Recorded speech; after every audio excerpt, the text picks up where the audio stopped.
Hay un eco en la calavera. Es un susurro antiguo, nacido en la más profunda de las noches. No es un sonido, sino una vibración, una historia contada sin palabras dentro de las paredes de hueso que albergan nuestra mente. Este eco es el sueño. Es el fantasma de cada día vivido, el espectro de cada miedo no pronunciado. Comienza como una sombra danzante en el borde de nuestra conciencia, justo cuando el mundo exterior se desvanece y cerramos los ojos. Nos sumergimos en una oscuridad que no está vacía. Es un universo paralelo, un teatro privado donde se representan los dramas que no nos atrevemos a vivir durante el día. Cada noche, descendemos a esta caverna interior. Este descenso no es simplemente un acto de descanso fisiológico, es un peregrinaje, un regreso a un estado primordial donde las reglas de la lógica y la física se disuelven como sal en el agua. En este reino, somos a la vez arquitectos y prisioneros de nuestras propias creaciones. Las imágenes surgen sin previo aviso, fragmentos de memoria reorganizados en nuevas y extrañas constelaciones. Un rostro familiar puede hablar con la voz de un extraño. Un lugar de nuestra infancia puede aparecer deformado por una emoción reciente. El sueño es el lenguaje secreto del cerebro, una forma de procesar el torrente de información que nos inunda mientras estamos despiertos. Es el diálogo silencioso entre nuestro pasado y nuestro presente. El misterio del sueño es, en esencia, el misterio de la conciencia misma. ¿Por qué una máquina biológica tan compleja, diseñada para sobrevivir en un mundo tangible, necesita retirarse a un mundo de fantasmas cada noche? Los sueños parecen ser una necesidad tan fundamental como el aire o el alimento. Nos curan, nos confunden, nos aterrorizan y nos inspiran. Son el eco de una pregunta que la humanidad se ha hecho desde que miró por primera vez su reflejo en el agua. ¿Quiénes somos cuando nadie nos ve? ¿Qué queda de nosotros cuando las luces se apagan y solo queda el murmullo dentro de nuestra cabeza? Explorar el sueño es explorar las capas más profundas de nuestra historia evolutiva. Es un viaje arqueológico a las estructuras más antiguas de nuestro cerebro. En la quietud de la noche, cuando el cuerpo yace inmóvil, la mente emprende un viaje a través del tiempo. Revive miedos ancestrales y deseos primitivos. El sueño es el guardián de nuestra herencia animal, el curador de nuestro museo personal de traumas y alegrías. Es el eco en la calavera, una voz que ha estado hablando desde el principio de los tiempos, esperando pacientemente a que aprendamos a escuchar su lenguaje fragmentado y poético, la única verdad que conocemos en la más absoluta soledad.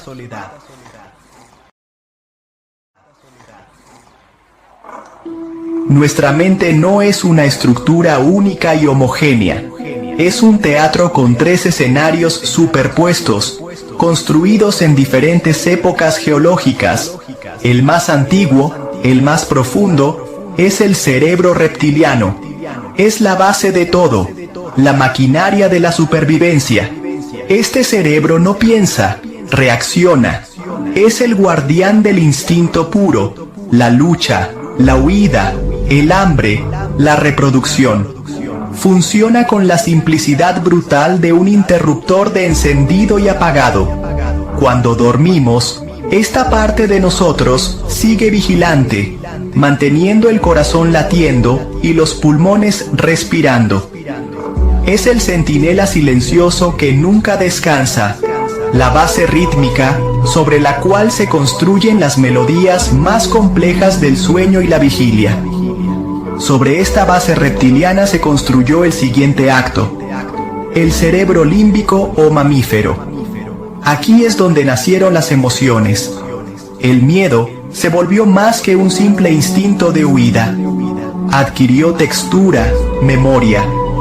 el afecto, el cuidado de las crías, los lazos sociales, todo floreció en este segundo escenario. Este es el corazón de nuestro mundo onírico. El sistema límbico es el director emocional de nuestros sueños, pintando cada escena con los colores de la alegría, la tristeza, la ira o el anhelo.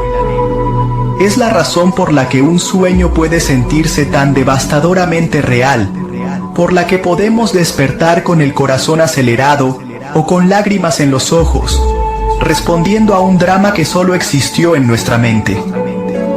Finalmente, llegó el tercer y más reciente acto, el neocórtex, la maravilla arrugada y expansiva que nos hace humanos. Es el hogar de la razón, el lenguaje, la planificación y la autoconciencia. Durante el día, el neocórtex es el rey, intentando imponer orden y lógica sobre los impulsos más caóticos de los cerebros inferiores. Pero por la noche, su control se debilita. El rey duerme, o al menos dormita. Y es en este estado de relajación cortical donde los sueños se vuelven verdaderamente extraños. El neocórtex intenta dar sentido a las señales emocionales y primitivas que surgen desde abajo, tejiendo narrativas fragmentadas y a menudo ilógicas. El sueño es, en muchos sentidos, una conversación nocturna entre estas tres mentes. Esta arquitectura de tres cerebros en uno es la fuente de nuestro conflicto interno perpetuo, tanto despiertos como dormidos. El cerebro reptiliano nos impulsa a actuar, el límbico nos inunda de sentimientos y el neocórtex intenta analizar y dirigir. El sueño es el campo de batalla y el patio de recreo donde estas tres fuerzas interactúan con una libertad que no tienen durante el día. Es un ensayo nocturno, una forma para que el cerebro integre estas diferentes voces en una sinfonía coherente, o al menos, en una que nos permita funcionar cuando el sol vuelva a salir. Comprender el sueño es comprender esta delicada y a menudo turbulenta jerarquía dentro de nuestra propia cabeza.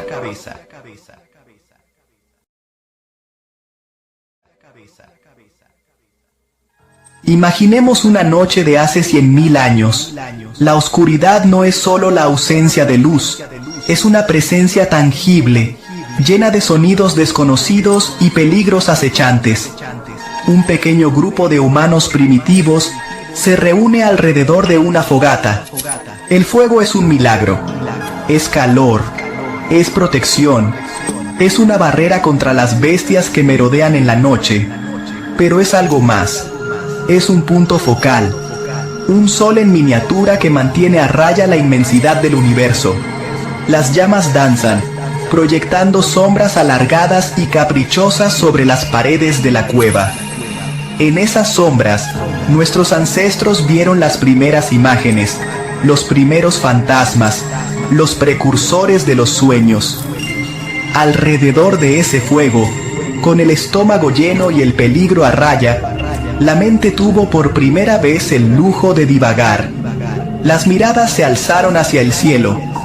Vieron un manto negro salpicado de incontables puntos de luz. Las estrellas. No entendían su física, pero comprendían su misterio. Eran otros fuegos, lejanos e inalcanzables.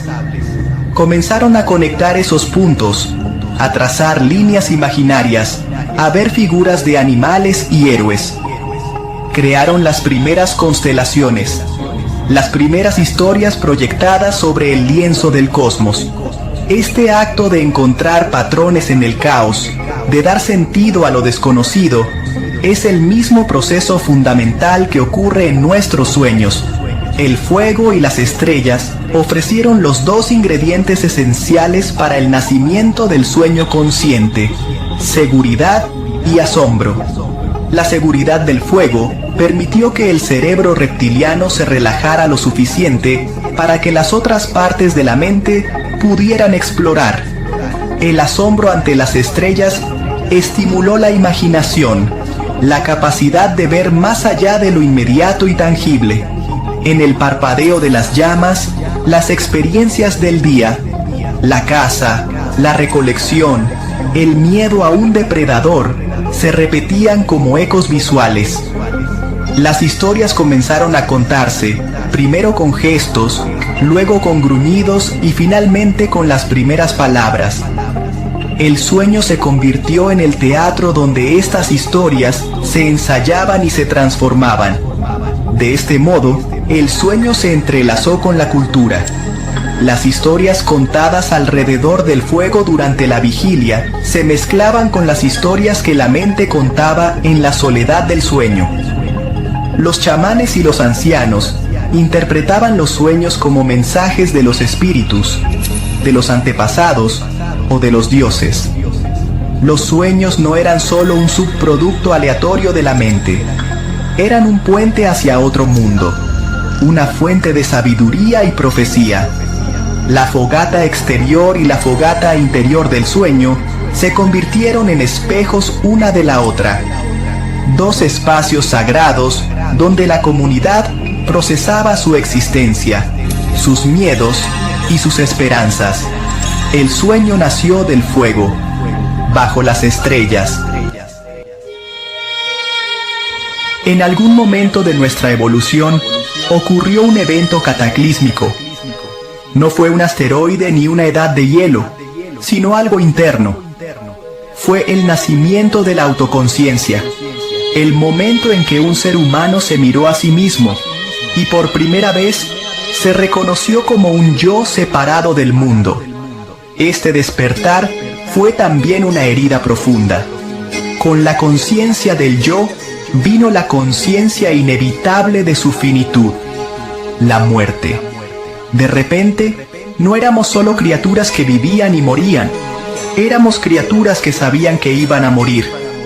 Este conocimiento, este trauma existencial, cambió para siempre la psique humana y dio al sueño una nueva y desesperada urgencia. La conciencia de la muerte nos llenó de una ansiedad que ninguna otra criatura en la Tierra había experimentado. El miedo ya no era solo una respuesta a una amenaza inmediata, como un tigre dientes de sable. Se convirtió en una sombra constante, un terror abstracto que se proyectaba hacia un futuro inevitable. ¿Cómo podría una mente soportar esta carga durante cada momento de vigilia? El sueño se convirtió en un mecanismo de escape esencial, un lugar donde esta terrible verdad podía ser procesada, disfrazada y a veces negada. En los sueños podíamos volar, desafiando la gravedad y simbólicamente la mortalidad. Podíamos reencontrarnos con los muertos, negando la permanencia de su ausencia. El sueño se convirtió en el laboratorio del alma para experimentar con la inmortalidad. Las narrativas oníricas se llenaron de símbolos de renacimiento y transformación. Moríamos en un sueño y despertábamos sanos y salvos en nuestra cama. Este ciclo nocturno de muerte y resurrección simbólica se convirtió en un bálsamo para la herida de la conciencia. Proporcionó una forma de ensayar la muerte en un entorno seguro, de familiarizarse con la idea del fin para poder soportarla mejor durante el día. Los mitos de la vida después de la muerte, de los cielos y los infiernos, probablemente encontraron sus primeras semillas en la extraña lógica de nuestros paisajes oníricos.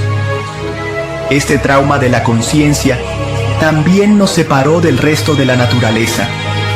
Nos vimos a nosotros mismos como observadores, no solo como participantes. Esta alienación creó una profunda nostalgia por un estado de unidad perdida, una inocencia preconsciente. El sueño es, en parte, un intento de regresar a ese estado. Es un anhelo de disolver el yo y fusionarse de nuevo con el todo. Es por eso que los sueños a menudo carecen de un ego fuerte y coherente. El yo se vuelve fluido, se mezcla con otras personas, se transforma en animales o incluso en objetos inanimados. es la forma en que la mente intenta, cada noche, sanar la herida de estar solo en el universo, consciente de su propia y trágica singularidad. Con la complejidad creciente del neocórtex, surgió otra herramienta revolucionaria, el lenguaje. Las palabras nos permitieron construir puentes entre mentes. Por primera vez, podíamos compartir ideas abstractas, planificar el futuro en detalle y transmitir conocimientos a través de generaciones. Una persona podía describir una herramienta, un peligro o un sueño, y otra podía entenderlo sin haberlo experimentado directamente.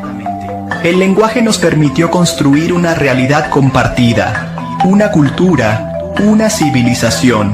Las palabras se convirtieron en los ladrillos con los que construimos el mundo que habitamos, nombrando cada cosa, y al hacerlo, dándole un lugar y un significado en nuestro universo colectivo. Sin embargo, cada puente es también una potencial prisión. Al nombrar el mundo, también lo limitamos. Una palabra como árbol es increíblemente útil, pero también es una simplificación grosera. Agrupa al roble majestuoso, al sauce llorón y al pino humilde bajo una sola etiqueta, despojándolos de su individualidad única. El lenguaje nos obliga a encajar la infinita complejidad de la experiencia en cajas predefinidas. Nos acostumbramos tanto a estas etiquetas que empezamos a confundir el mapa con el territorio. Dejamos de ver el mundo en su cruda y vibrante totalidad. En su lugar, vemos la versión simplificada y etiquetada que nuestro lenguaje nos presenta. Nos convertimos en prisioneros de nuestras propias definiciones. El sueño es una rebelión contra esta tiranía del lenguaje.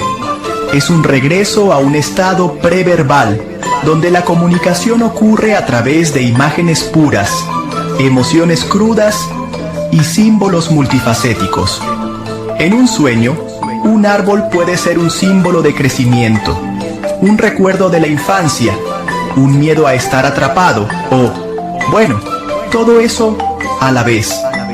Los sueños nos liberan de la lógica lineal y la gramática estricta del lenguaje hablado. Nos permiten experimentar las conexiones subyacentes entre las cosas, las asociaciones poéticas que la razón diurna descarta como ilógicas. El sueño nos recuerda que hay formas de conocer y de sentir que las palabras no pueden capturar por completo. Esta dualidad del lenguaje como puente y prisión define gran parte de la experiencia humana. Durante el día, usamos las palabras para construir, comunicar y analizar. Construimos nuestras carreras, nuestras relaciones y nuestra comprensión del mundo sobre cimientos de lenguaje. Pero por la noche, la mente se deshace de esta estructura. Desciende a la caverna de las imágenes primordiales para reconectarse con la experiencia directa, sin filtros. El sueño es el contrapeso necesario al mundo de las palabras. Es el espacio donde nuestra mente puede respirar, liberándose de las jaulas que ella misma ha construido, para recordar que la realidad es siempre más extraña, más rica y más misteriosa que cualquier descripción que podamos hacer de ella. No es necesario estar dormido para soñar. Gran parte de nuestra vida de vigilia la pasamos en un estado similar a un trance, un sueño de vigilia. Vivimos inmersos en narrativas, muchas de las cuales no son nuestras. Repetimos guiones que hemos aprendido de nuestra familia, nuestra cultura y la sociedad en general. Nos levantamos, vamos a trabajar, consumimos, nos entretenemos, todo siguiendo patrones predecibles. A menudo operamos en piloto automático, nuestras mentes ocupadas no con el momento presente, sino con preocupaciones sobre el futuro o rumiaciones sobre el pasado. Este estado es una forma de sonambulismo diurno, una existencia vivida dentro de un sueño que otros han diseñado para nosotros. Pensemos en el viaje diario al trabajo. Cientos de personas sentadas en un tren o atrapadas en el tráfico, cada una perdida en su propio mundo interior. Miran sus teléfonos, escuchan música o simplemente miran al vacío. Sus cuerpos están presentes, pero sus mentes están en otra parte, soñando despiertas con reuniones de trabajo, listas de compras o fantasías de vacaciones. El mundo exterior se convierte en un borrón, un telón de fondo para el drama interno. Estamos físicamente despiertos, pero nuestra conciencia está secuestrada por una corriente interminable de pensamientos, la mayoría de los cuales son repetitivos y automáticos. Este es el sueño de la rutina, el sueño de la distracción. La tecnología moderna ha amplificado este fenómeno a niveles sin precedentes. Las redes sociales, en particular, nos invitan a vivir en un sueño curado y colectivo. Nos desplazamos a través de vidas idealizadas de otros, comparando nuestra realidad desordenada con sus momentos más destacados perfectamente editados. Adoptamos sus metas, sus deseos, sus ansiedades. Nos indignamos por las mismas causas. Celebramos las mismas tendencias. Contamos los mismos chistes. Estamos conectados como nunca antes, pero a menudo a costa de nuestra propia voz interior. Vivimos en un eco constante de sueños ajenos, una cacofonía de narrativas prestadas que ahoga la nuestra. Salir de este sueño de vigilia requiere un esfuerzo consciente. Requiere hacer una pausa, respirar y anclarse en el presente. Significa observar nuestros propios pensamientos sin juzgarlos. Reconocer los guiones que estamos repitiendo y preguntarnos si realmente nos pertenecen. Es el acto de despertar no del sueño nocturno, sino del trance diurno. Es darse cuenta de que el mundo real, en toda su imperfecta y gloriosa inmediatez, está sucediendo aquí y ahora, más allá de las pantallas y las narrativas prefabricadas. Es la difícil tarea de reclamar nuestra propia conciencia, de aprender a estar verdaderamente despiertos mientras nuestros ojos están abiertos. Dentro de cada ser humano reside una dualidad fundamental, una lucha constante que ha impulsado la historia y ha dado forma a nuestras civilizaciones. Es la danza incesante entre la bestia y el espíritu. La bestia es nuestro legado reptiliano y mamífero. Los instintos de supervivencia, el impulso territorial, la agresión, el deseo sexual, el hambre. Es la parte de nosotros que está anclada en la tierra, en la carne, en las necesidades biológicas ineludibles. Esta fuerza es poderosa, honesta en su simplicidad y absolutamente esencial para nuestra existencia. Sin ella, no sobreviviríamos ni un solo día. Es la energía cruda que nos mantiene vivos. En el otro lado de la danza está el espíritu. Esta es la aspiración que surge del neocórtex, la búsqueda de significado, de conexión, de trascendencia. Es el impulso de crear arte, de formular teorías científicas, de establecer códigos morales, de preguntarse por las estrellas. El espíritu busca elevarse por encima de la mera supervivencia. Quiere entender el porqué, no solo el cómo. Es la parte de nosotros que anhela la belleza, la verdad y la bondad. Es la voz que nos susurra que somos más que un simple conjunto de instintos, que hay un propósito más elevado en nuestra existencia. Esta fuerza nos impulsa hacia el futuro, hacia lo que podríamos llegar a ser. La historia humana es el escenario donde esta danza se representa a gran escala. Las guerras, las conquistas y la explotación son manifestaciones de la bestia desatada. del instinto territorial y de dominación magnificado por la tecnología. Pero las sinfonías, las catedrales, los actos de altruismo y los descubrimientos científicos son el triunfo del espíritu. Cada sociedad, cada cultura y cada individuo es un campo de batalla y un salón de baile para estas dos fuerzas. Constantemente negociamos entre nuestras necesidades primarias y nuestras aspiraciones más elevadas. A veces, la bestia lidera la danza. Otras veces, el espíritu toma el control. El sueño es el espacio íntimo donde vemos esta danza sin máscaras. En el teatro onírico, nuestros deseos más primarios pueden manifestarse como monstruos aterradores o placeres prohibidos. Al mismo tiempo, podemos experimentar vuelos extáticos o conversaciones profundas con figuras sabias, representando nuestro anhelo espiritual. El sueño no juzga, simplemente permite que ambas fuerzas se expresen. Es un espejo que nos muestra la totalidad de lo que somos, criaturas del barro y de las estrellas, bestias que sueñan con ser dioses. Reconocer y aceptar esta danza interna es el primer paso para lograr un equilibrio, para vivir una vida que honre tanto nuestras raíces terrenales como nuestras aspiraciones celestiales. En nuestro mundo moderno, saturado de luz artificial y estimulación constante, podríamos pensar que hemos conquistado la noche y, con ella, el dominio del sueño.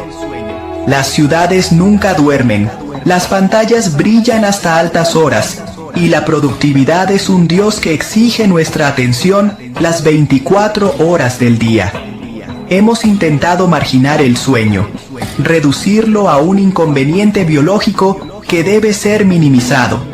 Lo tratamos con pastillas para dormir cuando no llega y con cafeína para combatirlo cuando sus efectos persisten por la mañana. Parecemos estar en guerra con nuestro propio ciclo natural de descanso y actividad, viendo el sueño como tiempo perdido en lugar de un proceso vital. Sin embargo, a pesar de todos nuestros esfuerzos por suprimirlo, el eco en la calavera persiste. De hecho, quizás nunca ha sido tan ruidoso. La sobrecarga de información a la que nos sometemos durante el día proporciona un torrente de material para el teatro nocturno de la mente. Los sueños de la era digital están llenos de ansiedades modernas, notificaciones que nunca cesan, plazos que se acercan, imágenes perturbadoras vistas en las noticias, la presión de mantener una identidad online perfecta.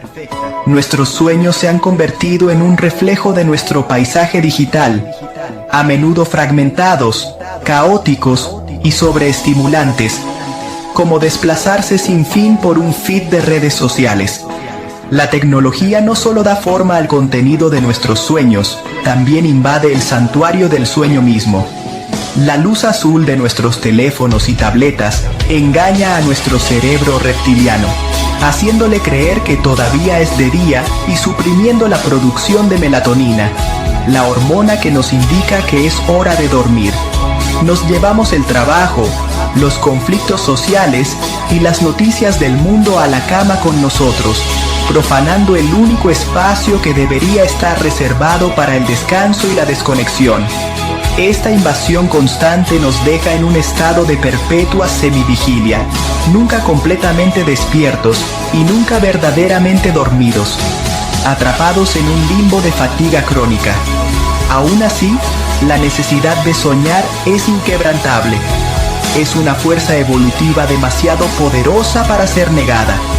El cerebro sigue exigiendo su tiempo de inactividad para limpiar las toxinas metabólicas, consolidar los recuerdos y procesar las emociones. Cuando lo privamos de este proceso, las consecuencias se filtran en nuestra vida de vigilia, irritabilidad, falta de concentración, problemas de memoria, una mayor vulnerabilidad a la ansiedad y la depresión. El eco persistente del sueño es un recordatorio de nuestra biología ineludible. Es la voz de nuestros ancestros susurrándonos a través de milenios que, para estar verdaderamente despiertos y vivos, primero debemos honrar la profunda necesidad de rendirnos a la oscuridad. Hemos viajado desde la oscuridad primordial de la cueva hasta la luz artificial de la pantalla del móvil.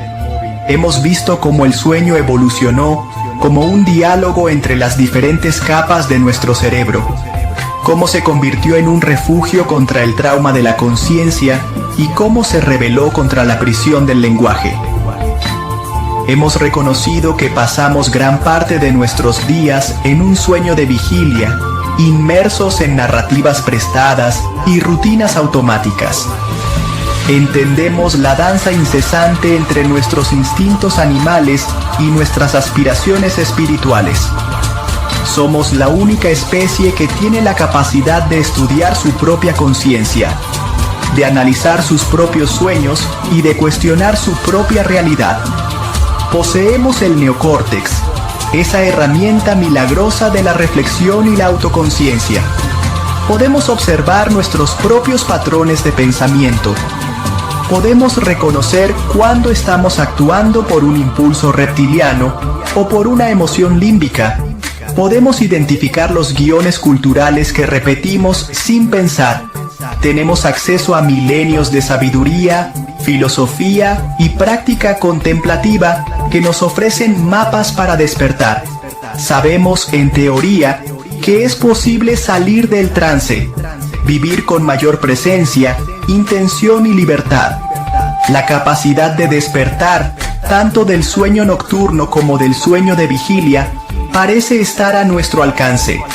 La evidencia de nuestro potencial está por todas partes. Está en el acto de la meditación, en el momento de asombro ante una obra de arte, en la profunda conexión que sentimos con otro ser humano, en el destello de comprensión que resuelve un problema complejo. Estos son momentos de verdadero despertar, destellos de una conciencia más clara y expansiva. Demuestran que no estamos condenados a vivir como sonámbulos. El potencial está ahí, latente dentro de nuestra compleja arquitectura neuronal. Somos criaturas que no solo sueñan, sino que también pueden soñar con despertar. Y, a veces, por breves y gloriosos momentos, lo logramos. Y sin embargo, a pesar de todo este conocimiento y potencial, la gran mayoría de nosotros permanece dormida la mayor parte del tiempo. Seguimos atrapados en ciclos de reacción, distracción y conformidad. Nos aferramos a narrativas cómodas, incluso cuando sabemos que son limitantes. Cedemos a los impulsos de la bestia y nos perdemos en el ruido de los sueños ajenos. El despertar es posible, pero parece ser la excepción, no la regla. Esto nos deja con la pregunta más profunda y quizás más inquietante de todas. Si tenemos la llave para salir de la caverna y ver la luz del sol, ¿por qué tantos de nosotros elegimos permanecer en la oscuridad, escuchando los ecos en la calavera?